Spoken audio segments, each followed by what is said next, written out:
Hey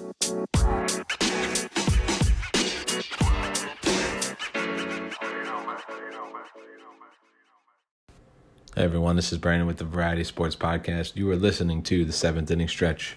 Now to your hosts, Logan Stone and Josh Edwards.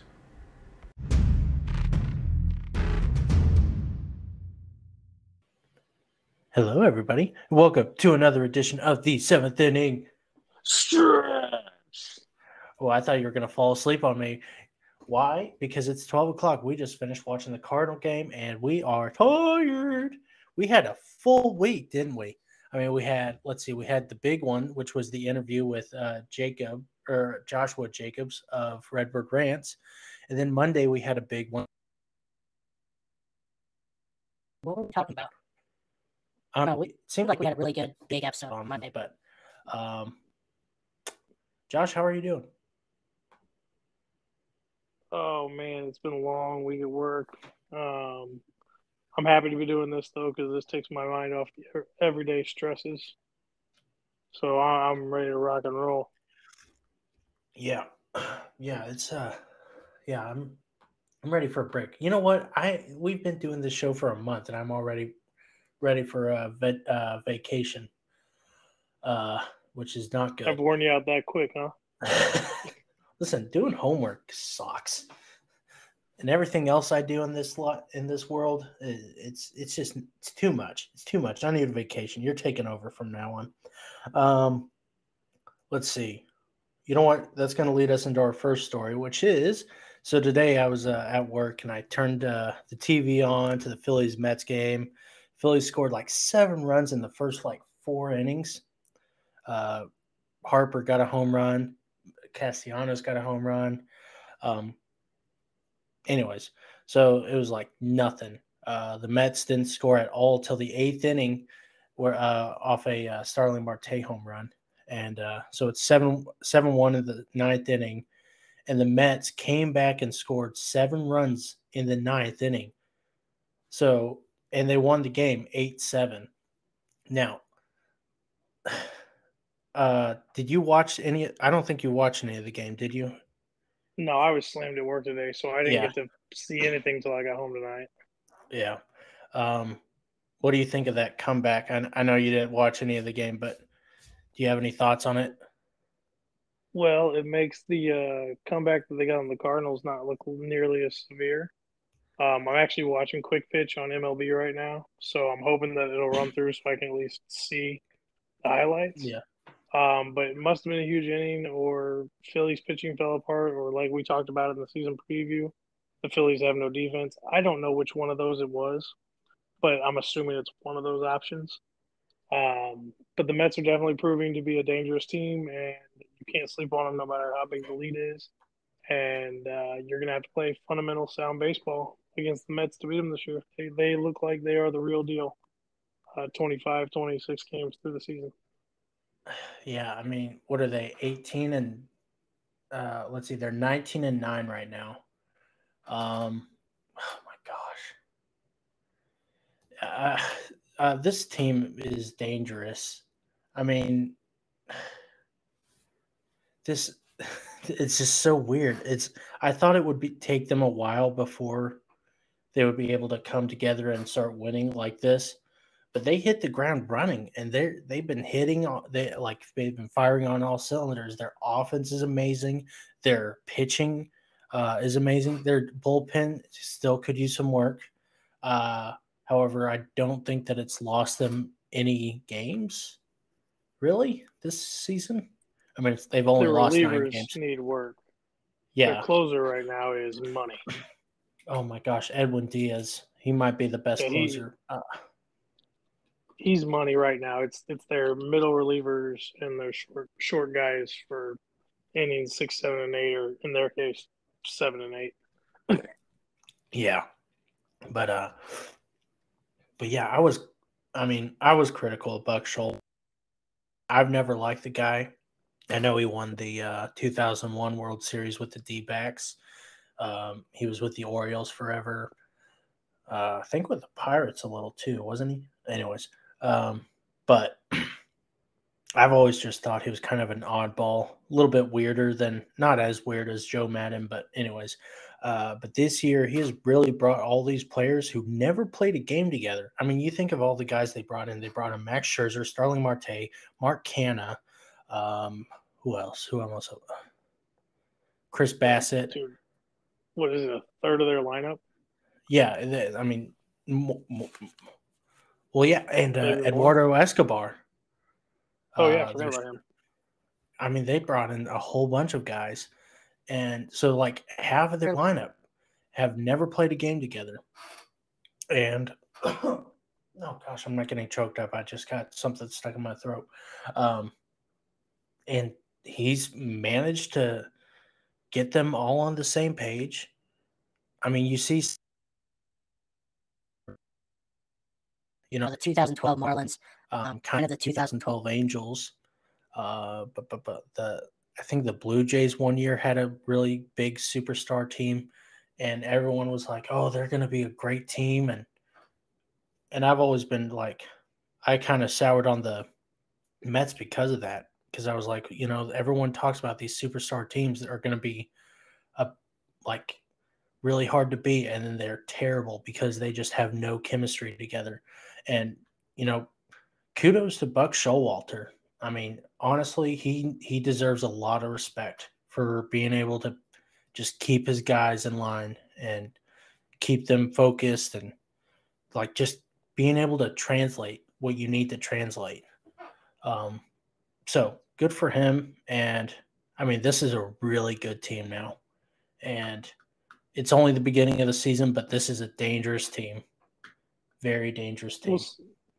And I agree with you 100% on that.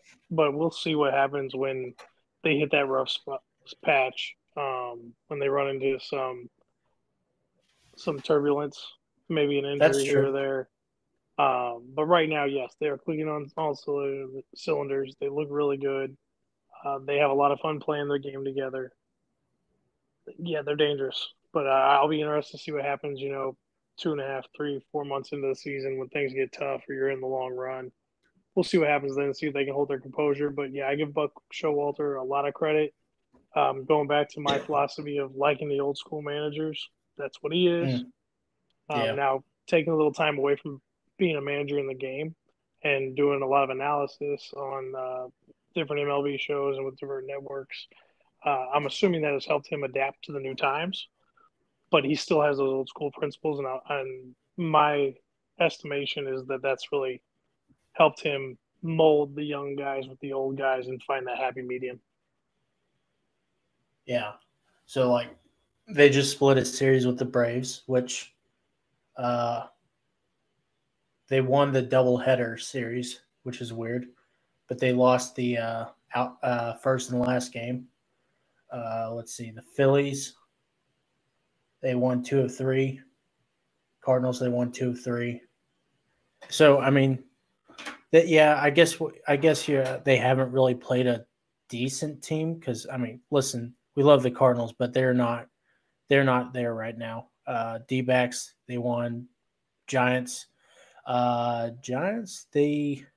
Giants weren't really good back in April 18th through 21st. Anyways, so yeah, they haven't really played the really good team yet. So yeah, I'd like to see what happens when they play the Mariners. Yeah, they don't. Man, they have a really easy schedule. Yeah, like in May, you gotta win the games on your schedule. Yeah, you don't dictate your schedule. You gotta beat the teams you're up against, and if they have an easier schedule this year, then kudos to them. We'll see how it helps them in the playoffs. Yeah, that's just weird. I didn't realize how easy their schedule was. Like, they play the Mariners and the Cardinals and the Rockies and the Giants and the Phillies in May, but I mean, those aren't impossible teams. June is when it gets tricky. They play the Dodgers, Padres, Angels, Brewers, Marlins, Astros, Marlins again, and then the Astros again. So they go from June, playing. We'll see what they're made of. Yeah. So that's really interesting, though. Okay, enough about the Mets. This isn't a Mets pod. What the fuck are you talking about, Josh? I can't believe you want to talk about them so much. Now on to the variety players of the week. That's where I thought you were going to start too. You totally caught me off guard. Yeah, well, it felt like a cleaner segue. Aaron Judge won for is the Variety Sports Podcast Player of the Week for the AL. 26 at bats, 8 hits, 5 home runs, 13 RBIs, a 308 batting average, and a 1.256 OPS. Manny Machado is the NL Player of the Week. 25 at-bats, 9 hits, 2 home runs, 7 RBIs, 3 walks, 2 stolen bases, 360 batting average, and a 1.054 OPS. Now, I did not have any hand in picking the Players of the Week this week because I was swamped with everything and I was too lazy to look up people. But I did find one player that I thought we should just touch on because no one's talking about him, I don't think. Rowdy Tolez. In 20 at-bats, he's got 8 hits, 4 home runs, 12 RBIs, a 400 batting average, and a 1.578 OPS. What's up? He was the other guy I looked at for the NL. Oh, yeah? Was he? Yeah, he was. He was totally the other guy. I didn't know who you were going to mention. I just thought with Machado's kind of taking the lead out there and he's leading the Padres, so that's kind of why I went with him. But yeah, Tellez is lighting up right now. Oh man, I'm so glad that you mentioned that because I was wanting to talk about Fernando Tatis and this. I mean, is that all we want to talk about on the Players of the Week? Yeah, if you guys want to know more, just check out our posts online on Twitter, YouTube, Facebook, whatever. It'll give you everything else you need to know. Yeah, before I go on to this Fernando Tatis thing, 26 at-bats for Aaron Judge, 5 of them 8 hits, 5 of them home runs. 5 home runs in 26 at-bats. That's a pretty good day at the office right there. Anyways, but I wanted to talk about Fernando Tatis because I was listening to some baseball podcast I like to listen to, talking baseball. We listen to Talking Baseball and we listen to Fuzzy. That's it. They were talking about how Fernando Tatis is going to be out. They're saying till the middle of June. And I was thinking, oh my God, I wonder how pissed off not only the Padres front office, but the Padres team itself. He got into a motorcycle accident, a motorcycle that he should not have been on because that's one of the stipulations in his contract, I think, is you're not supposed to ride a motorcycle. And he gets in a motorcycle wreck, and now he's out for almost half the season. April, May, June, 3 months of the season. And then the other day, we didn't talk about this because, maybe we touched on it, but he was playing soccer in the outfield of Petco Park. And I'm like, so you have a broken wrist, I think. And I think he had something with his ribs too. I can't remember exactly. But you're playing soccer and now you're not even going to be able to, and you're not even able to play baseball until the middle of June. Like, good Lord, dude. I like the kid. I think he's one of the most fun offensive players to watch in the game. But if he is not careful, he is going to piss off so many fans. I want to know how Padre fans feel about him personally, just because I think they love him, but they're like, dude, what the fuck are you doing? Because he's got so much potential to be maybe not the best player, but think of a Derek Jeter, King Griffey Jr. type player. He just won't stay healthy to save his life. Or not to save his life. Sorry, that was supposed to be like a kind of the phrase, but he won't say healthy for anything. What do you think about the whole Fernando Tatis thing? Well, a couple things. I completely agree with you on he just can't stay healthy. It's a shame because he is one of the young faces, one of the exciting players in the MLB. He does have a draw where he brings fans to the park. I mean, if I had the opportunity when the Padres come to town to go see him play, I would love to go just to watch him. Yeah. I think there's this stipulation where you touched on this, where in contracts pro athletes, a lot of them can't ride and have a motorcycle. They can't go skiing down a mountain. They can't do certain things because if they get hurt, they can't play. And some people don't like those stipulations. This is one of those things I'm perfectly fine with it, to be honest with you. You're getting paid lots and lots of money to be an entertainer, perform, and produce. And Yeah. if you're going to take other risky life choices, which again, I'm all about freedom, do what you want, live your life, but you're being paid to do a certain job. And if you make other decisions that have negative ramifications on the job you were paid to do, you should be penalized for it. So Mm. I know that in some of these contracts, or at least from my understanding in some of these contracts, it can void out your contract if you have an accident like this where you can't play and you can't perform and you can't do your job. So I'm kind of guessing that they don't have that stipulation in his contract, but Well, they upon do. any so then they're making a choice not to penalize him for it. It sounds like, Well, but he could very very easily it not sounded like lose his they, money. yeah, I think they said that they gave him like they kind of chewed his head off. That was what the reports were kind of saying. They chewed his head off. They were like, you can't do this stuff. You can't be messing around, especially with your injury history like it is. Um, but yeah, he's in the middle. He's just now starting off his what is it? Uh, I just had it here. Let's see, it's a 14-year, $340 million contract. $340 million. And I mean, maybe he just doesn't care. He's like, I got the money so I can do this now. But I mean, that would be a shame because he's such a huge talent.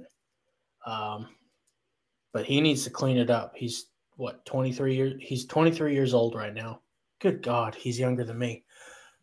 Um, And he's got more money than you'll ever have. hey, listen, I can hit it. I can get that easy. I can get that like Yeah, go nothing. start digging for oil out there in Texas. Came close once. That's another story for another time. Anyways, uh, but yeah, it's just a shame because he's such a good player, and I think he's kind of the type of guy. He's just like, I want to do what I want to do, and no one's going to tell me what to do, and which is I think is a good attribute to have, but I think that's not good when you're putting your team and your teammates. I want to know what his team is saying about it. I want to know what his fan base is saying about it, and maybe I need to just do some research on that. But Manny Machado is picking up the team for him. So, but anyways, let's move on. Okay, so Madison Bumgarner got ejected from a game against the Marlins the other day, or was it? Was it yesterday? I don't even remember. It's so I long. think it was yesterday. I think.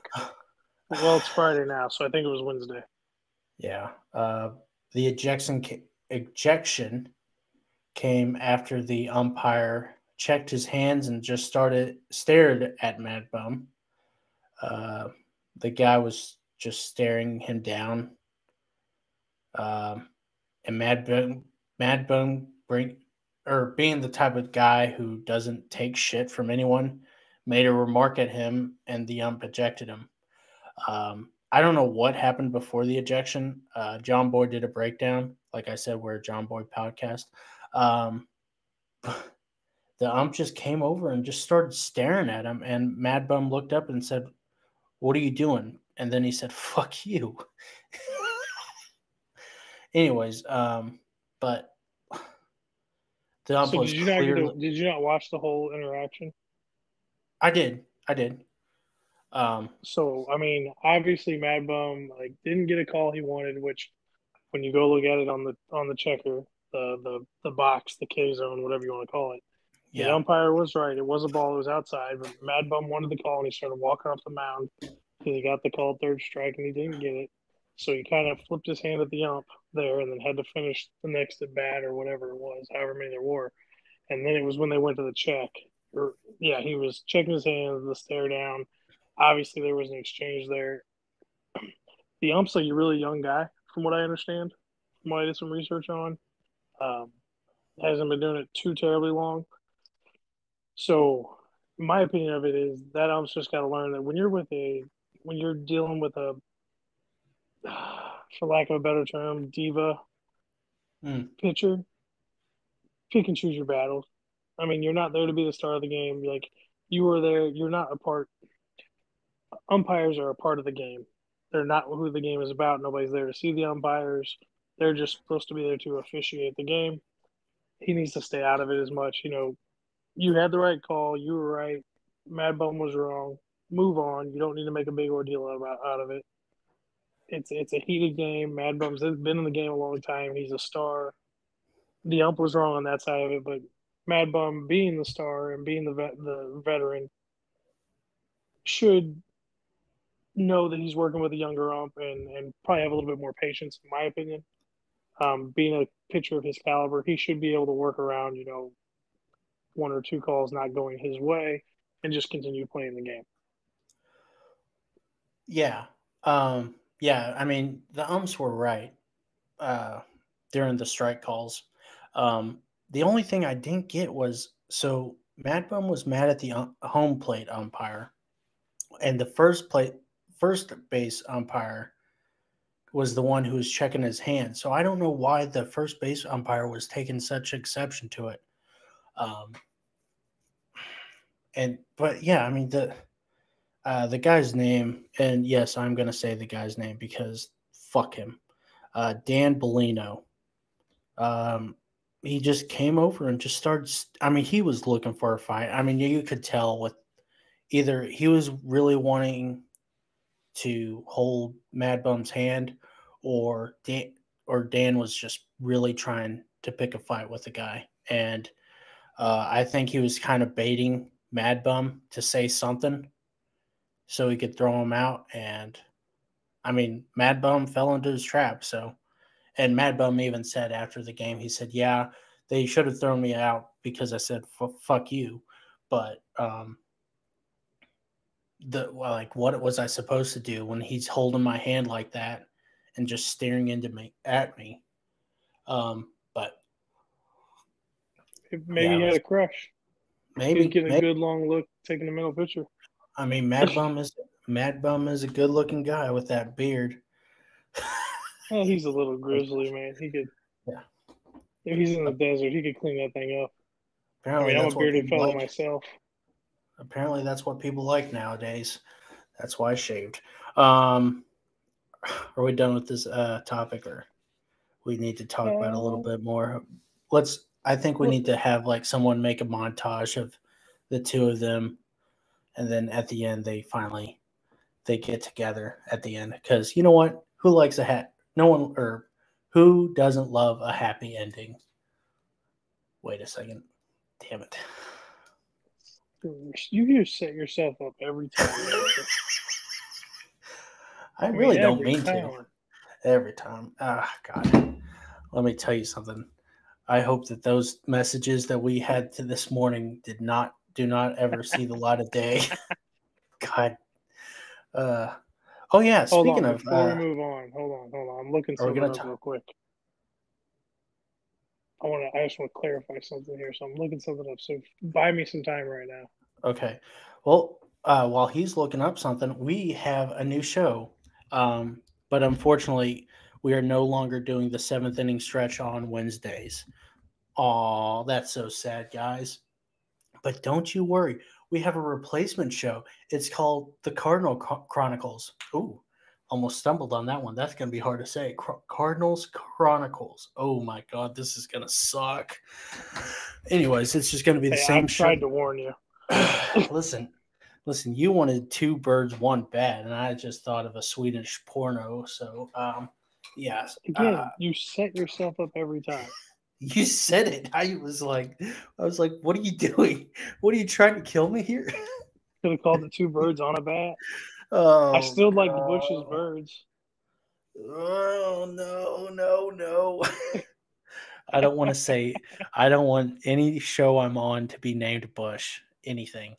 But anyways, Wednesdays at a certain time, we will be having the Cardinals Chronicles. Son of a bitch. For that. And you'll have having 7th inning stretches on Mondays and Fridays. We just need something to distinguish not be different than the 7th inning stretch. Josh, I'm done stalling. Do you have what you want? I was just confirming it was the first base hump with Bumgarner. So I was looking that up because I was like, man, I thought it was the home plate hump. But yeah, it was the first base hump, or at least it looks like it. And I was rewatching the interaction real quick. Yeah, that ump was staring him down super hard. Like, Madbum wasn't even looking at him. Madbum's looking at his hand. The ump's just staring. I think the ump's got a crush. I think he's got a man crush. Yeah, someone needs to put together the some like baseline in the background and some dim lights. Someone being like, "Oh yeah." I can't do that right now. Some love ballad from the 80s. Bow, bow, bow. Oh, what kind of? Anyways, let's see. Are we done with this one? Move on. Move on. Play ball. No, we're not playing with any balls today. Dusty Baker. God, this is the 7th inning stretch after midnight. Anyways, Dusty Baker has gotten win number 2,000. He is only the 12th manager to do it. I did see. Yeah, I know. No Cardinal fan does like Dusty Baker because of the whole Tony La Russa thing, but I think he deserves this little nugget. No, I agree with you. I did see something. Let's see. Who is it? Let's see. It showed a thing of players who Dusty managed in his career. So he's got Barry Bonds, Ken Griffey Jr., Greg Maddux, Sammy Sosa, Max Scherzer, Justin Verlander, Bryce Harper, Zach Greinke, Joey Votto, and Jose Altuve. So gone to the World Series multiple times, I think. Yeah. With the Astros and the Giants. Is that it? For some reason, I thought he went multiple times. He never went with the Cubs when he was there. He never went with Cincinnati when he was there. Yeah. Let's see. So the other guys who have won 2,000, Tony La Russa is the most recent. Connie Mack. Okay. John McGraw. Yeah. Bobby Cox. Joe Torre, Sparky Anderson, Bucky Harris, Joe McCarthy, Walter Alston. Okay. Leo DeRoche. That's a name I haven't heard in a while. Bruce Bochy, Dusty Baker is now the last one to have done it. So I can't even think of who the next one would be. I mean, it seems like all managers are interchangeable now. But anyways, yeah, good for Dusty Baker. He's got quite the career. I think I saw something that said that he is the only player or manager to have won 3,000 games as a manager and a player. So that was interesting. I think you're right on that one. Looks like the next one. Oh, this is the all-time list. I mean, I think Alex Cora is going up there. Aaron Boone, Terry Francona's not coaching Francona. anymore. Is he not a manager anymore? Socha's not coaching. If he is, I don't know where he's at. And that's just me not thinking. Should be with the Guardians. 12:30 in the morning. Oh, he's with the Guardians. Okay, I didn't realize that. But he may have lost because or left because of whatever. Or I know he was dealing with something last year. Maybe he's tired of being with a shit team. Gosh, he was such a good manager too, especially with the Red Sox. But anyways, yeah. I think Alex Cora, Joe Girardi has to be getting up there. Maybe not yet, but anyways, that's enough of Dusty Baker. Still won't forgive him for 2010, but whatever.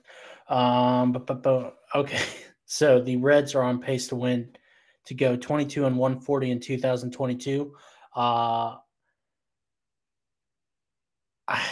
Typically, I'd be like, oh, that's not going to happen. They'll win more than 20 games, but I mean, I watched a little bit of their game, and they are not good. So do you think they're going to go over 22 wins? I mean, they have to, right? Yeah, I think they have to. I mean, I'm thinking probably 40. Right around 40, maybe. Yeah. They're real bad. I mean, they're minus 87 run differential, 9 straight losses. They're 14 and a half games back already. I mean, it's so the worst team ever was the 1916 Philadelphia Athletics. They went 36 and 117. Oh gosh. I mean, do you want to do over under real quick? Yeah, let's do it. I'm gonna go. I'm gonna say over. I'm gonna say over, but I'm telling you guys, I think they might barely crack 30. I think, because I mean, if you think about all the teams that they are playing this year, I mean, there's not a lot of teams that are trying to lose. No, and but they play what? The Cardinals and the Brewers, 36 times this year? Yeah, and I mean, well, okay, so they're probably going to split all that with the Cardinals. I'm still angry about that. They're especially because they're the last game they won was against. Gosh, okay. Oh man, okay, we're fine. Just breathe. It's so hard to get over that. Oh man. Anyways, but yeah, I mean, like, even the Pirates look good. I mean, not good, but they look decent. I mean, decent in like a lower decent. But I mean, I think they're the team to watch in the worst possible way. And I saw somebody, Jeff Passan had said that even if they get the worst record in baseball this year, they're not guaranteed the number one draft pick because they're doing the draft lottery next year. So there's like a 16% chance that they actually get the number one pick. So, I mean, them being this bad is not even useful to them. Whatever. I wish they would just trade Votto. Votto needs to go somewhere else, happier. I don't even know who would want Joey Votto with his contract like this. What is it? What did we say? $40 million for over the next 2 years? Yeah, I think that's what it is. Who needs somewhere between 40 and 50? Man, I think someone I mean, this is never going to happen. But what if the Cardinals traded for him and had him as a DH? Not worth it. I know. I mean, like I know the Reds wouldn't trade Joey Votto to the Cardinals. That would be the last straw for Reds fans. And I know that, like, let's say that they paid $35 million for Joey Votto to go play for the Cardinals. Like, that would be awesome. Having Votto play versus righties, and then Albert play it versus lefties. Oh, yeah, that's the stuff right there. Oh, yep. Anyways, Cold shower. yeah, cold shower. And plus, Joey Votto is such a likable guy too. But anyways, Dude, he's funny. yeah, he is funny. He's got so many great things. Apparently he's Talk where he just like totally does like some weird shit. I heard somebody talking about it. He just does random stuff on TikTok. I need to watch it. I need to get on He's TikTok. funny, man. Yeah, you should. You I just barely- do a YouTube search of it. I'm sure somebody's made a compilation of it. Yeah. I barely get on Instagram and Facebook. Well, not Facebook. I get on Facebook way too much, apparently. But anyways, so you're gonna love this story.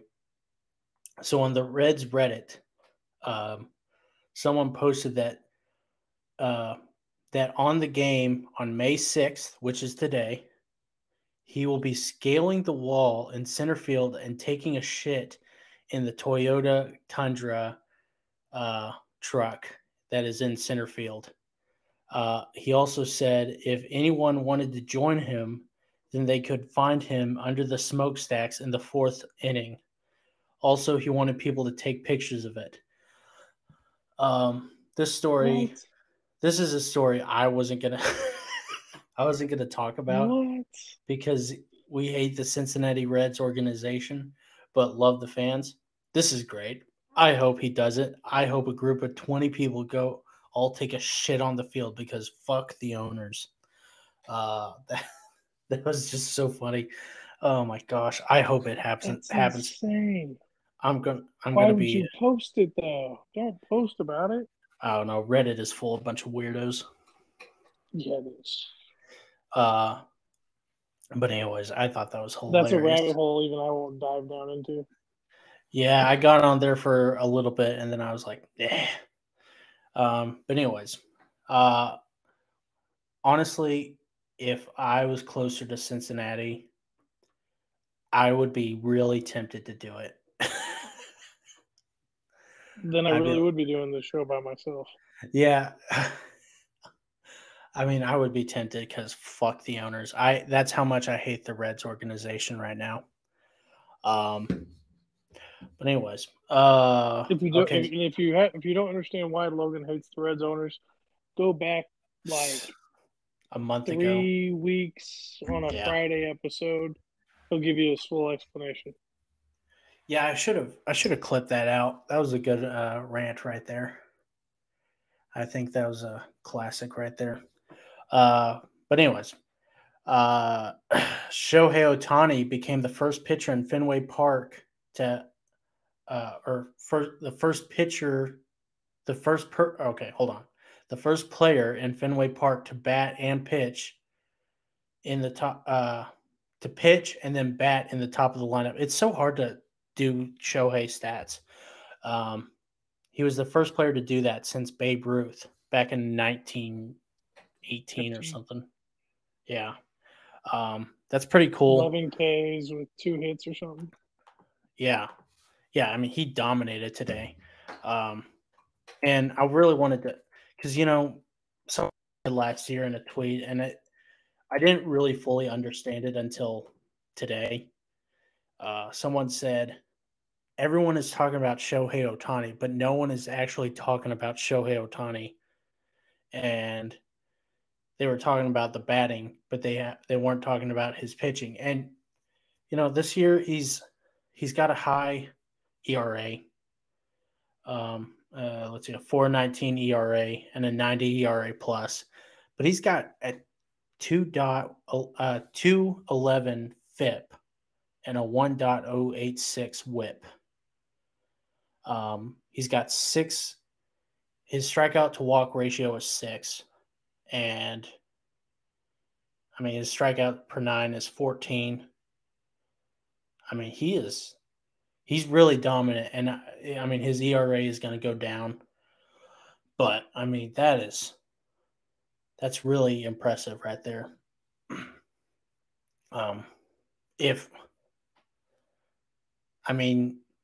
He's not, I don't know if he's the greatest pitcher, or he's going to be the best pitcher this year, but I think he's going to be a really good pitcher this year. You think of him pitching at all, or what? He's the first combo player of our lifetime. First one to really do it since the Babe. So, I mean, we're witnessing our own age or era of history when it comes to this kind of a thing. So I kind of just sit back in amazement and see what he does. You know, it's great for the game. He seems like a really likable guy. He's got the one commercial that he does where they're talking about crypto. It's a pretty funny commercial where they're trying to come up with his nickname.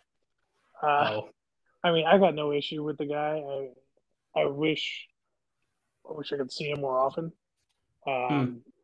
Being that if I have the MLB network, I can catch a lot of the late West Coast games. So it just never seems that when they're on that he's the one pitching. So I don't get to see it as much. But I'm happy for the guy. It's good for baseball. I wish there were more guys out there who could pitch, who could hit like that and play another position. I think it'd be really good for the game. Can you imagine if every team had one of these guys? Yeah. Come on. It'd be great. Yeah, that would be. I mean, it would definitely bring a different type of what do I want to say? Not athleticism. It's going to bring something else to the game, and that would be interesting. Kind of like how we were talking about how pitch framing is going to go away after next year. I know it's gonna go away, and once robot umps are out, they're not coming, man. I think they're coming. I especially after. I mean, I don't know. I'm telling you, there's a better way to handle it, and if you bring in robot umps, you're gonna lose. You bring in robot umps, you're gonna lose so many people who love the game of baseball. Yeah, and you may. You don't have enough young people watching baseball to keep the sport alive at that point. Yeah. I just think the fact that they're doing it already in the minor leagues is just things to come, a sign of things to come. But anyways, we've already had. I agree with you on that stance, but I don't think it's coming next year or 2 years. Oh, sorry, I didn't mean next year. I know I said next year, but I meant down the road. Fair enough. Yeah, but we've already had this argument. And also, it's 12:45, so I'm tired. I don't want to argue. Clip that argument and put it online for the people to see. That was a good one too. Yeah, I need to. I'm behind on clips. But I know you are. So you got a lot going on. Yeah. But anyways, we were talking before the show, and we wanted to touch on this probably about the last 10 minutes of the show. We wanted to talk about the teams that were not really doing well. We kind of touched on it on Monday's episode. Go ahead and watch that if you haven't already. But really, the teams we wanted to talk about were the Giants, who are 14-10. They're not doing horrible, but it kind of feels like the bottom kind of fell out. Who was the other one? White Sox. White Sox are 11-13. They have a losing record in the Central, and they're in second place right now. Third. Oh, They're half game behind Cleveland. Okay. Yeah. Okay, their stupid baseball reference doesn't update fast enough. Yeah, they're a day behind, I found out. Looking the other day. You said you want to talk about Detroit? No, not Detroit. It was Red Sox. Right? Oh, yeah, the Red Sox, too. Oh, my gosh. The Red Sox are in. Yeah, Red Sox Well, are they're tied with behind Baltimore. Tied with Baltimore. I mean, Never I don't saw know. that coming. Yeah, let's talk about Boston first because I mean, they're probably are they the most shocking? Because last year, what were they? They were like they had like a 90 win team or 96. They were up there last year. Double checking and confirm, but they were up there. Yeah, I got But it's Boston could be 92 sellers at the trade deadline. 92 and 70. You know, that's not a bad. Hold on, let me pull up. I want to see who their free agents are. Well, I know there's one guy on their team I want to get. Yeah, Xander Bogaerts, who is officially, I mean, I think everyone has said they are.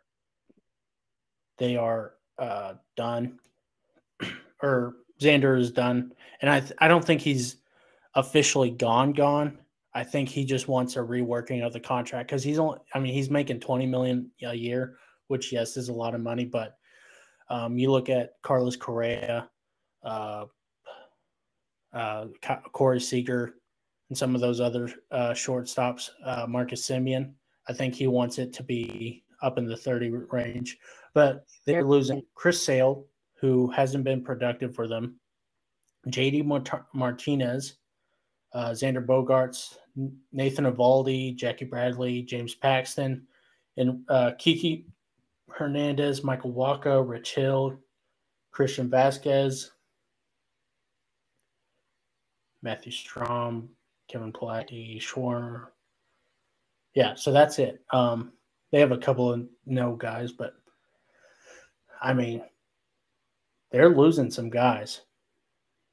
So they may actually be sellers if they're still in this kind of predicament, and which is weird because I don't think they've a team under Alex Cora's watch. Oh, okay. I'm sorry Why? I interrupted before you finished that. There was a time where they were bad, and I was like, you were going to say they would never been bad, but under Cora, you're correct. Yeah. No. But yeah, I don't want to get into the whole history of Alex Cora and the Red Sox because fuck the Red Sox sometimes. They haunt me after 2004. But yeah, Xander Bogaerts, I hate to say it, but I feel like he's going to go to Boston, or not Boston, the Dodgers at the deadline. But yeah, they may be sellers too. Who was the other ones I said who are going to be sellers? White Sox and White Sox, Red Sox, Astros. So the Soxes. Yeah, I think it was the Astros. That, I said they're 15-11. They've won 4 in a row. Yeah. Yeah, it's Seattle's 12-14 right now. 12-14. Yeah, they've hit a rough stretch, which is kind of disappointing. But don't worry, every great team, and at least it's at the beginning of the season and not at the end. That's because go Mariners. Mariners are a little disappointing. White Sox, 11. They are just, oh my gosh, they're taking an Amber Heard size shit on the bed right now. Figured you like that. Are you following that? No. I'm not following it, but I am getting the funny clips from the trial every day. Yeah, all I see is the lawyers are dumbasses. So, but Arizona, the Giants, they played some terrible baseball today. And I'm also saying they're playing terrible baseball just because of how bad the Cardinals have been lately. Splitting with the Royals, and all that stuff. Diamondbacks, Mets lost the series. I think they just got swept by the Dodgers. Giants. Which I mean, Pulling up this. I wouldn't say that's a bad sweep. I mean, it is the Dodgers, but Oh, it was only a 2-game sweep. Okay. I was like, good Lord, I don't remember them playing the Dodgers that much. Lost the series to the Nationals, which is not good. Nationals put up 14 runs against them in the first game, 9 runs in the second. Split a series with the Athletics. It was only a 2-game series, but what thing? So that for some reason they played a 1-game series against the Brewers. rain out. Which is they haven't played them before. So I don't know why they played a 1-game series against the Brewers when they hadn't played them at all during the season yet. Yeah. And then So maybe they're just tired. I have no idea, but Giants, they were the best team in baseball last year,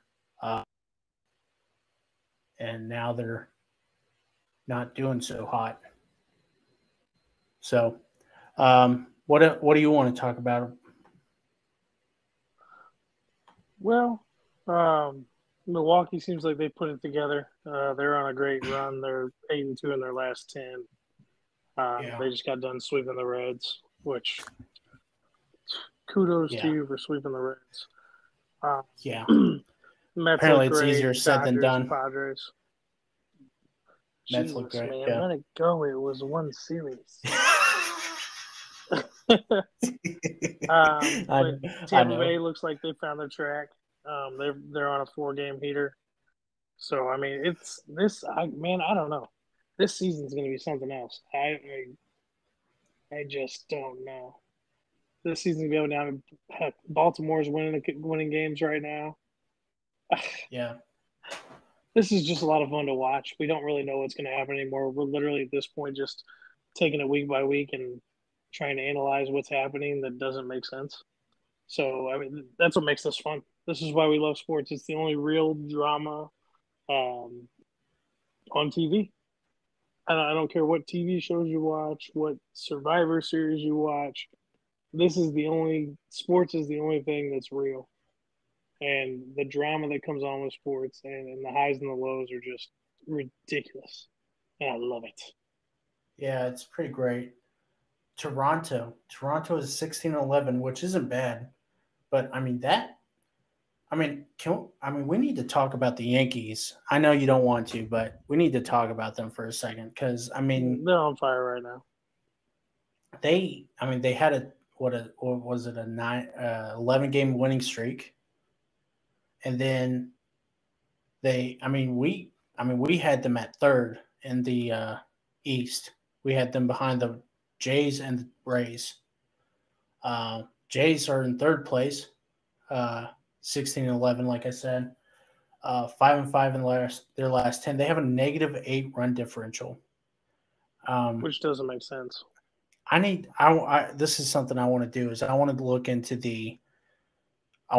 at the Blue Jays games individually, and I want to see how much of those games the bullpen is giving up. Because I know it's not their starters. I don't think, because Kevin Gausman is doing really well. Ryu is doing really well too. What's that guy's name? Alek Manaea. So it's bullpen. Bullpen has to be their number one priority, I would think. Right? I don't know. That's my assumption. I haven't got to watch a Toronto game in 3 weeks, so I don't know what's going on up there. But they're still 16-11. They're easily still in it. Nothing to worry about. But yeah. How are you in the negative in your run differential with the roster you have? And so it's got to be pitching. Yeah. I mean, they have 102 runs scored, and 110 runs allowed. Cleveland has more runs scored, though. That's amazing. The Angels are on fire. They're a lot better than I thought they were going to be. But anyways, we've already covered most of that stuff on Monday's episode. Is there anything else we need to talk about? We just need to keep our eyes on Carlos Correa. He left on Thursday's game after he got hit by a pitch. So it's just something we want to keep our eyes on. Maybe we can get everybody an update come Monday. But other than that, man, I think we got everything covered for the week. Looking forward to Sunday's episode, or I guess Monday's episode. Look for our power rankings to come out. Yeah.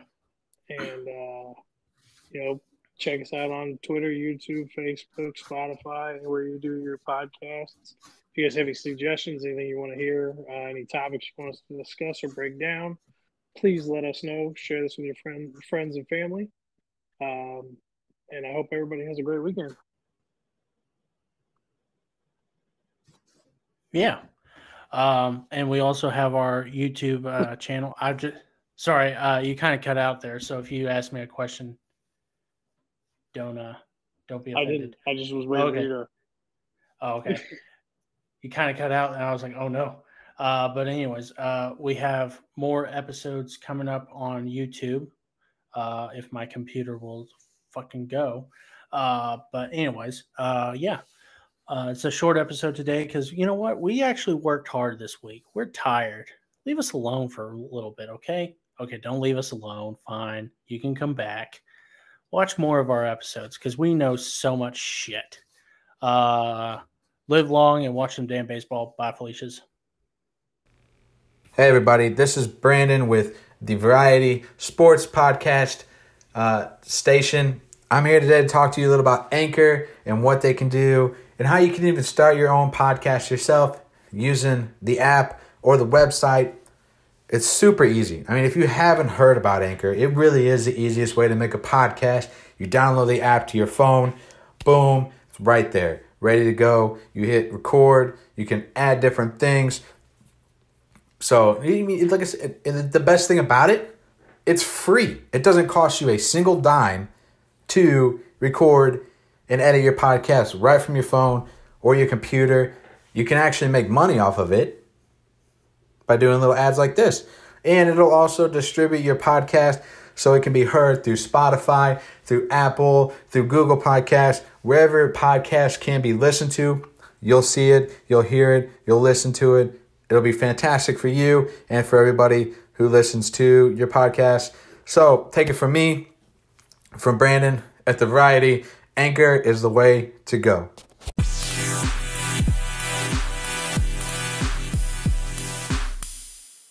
Hey, it's Logan Stone here. The guy from the video you just watched. Yeah. Hey, be sure to like, comment, and subscribe to this video. I worked really hard for this. Can't you see I did my hair and everything? Be sure to follow us on Facebook at The Variety Sports Podcast. And also, be sure to follow us on Spotify. Some of you are already on Spotify. That's how you found us on YouTube. But be sure to go back and forth. Listen to us twice. Listen, we have good knowledge. Yeah. Okay, bye.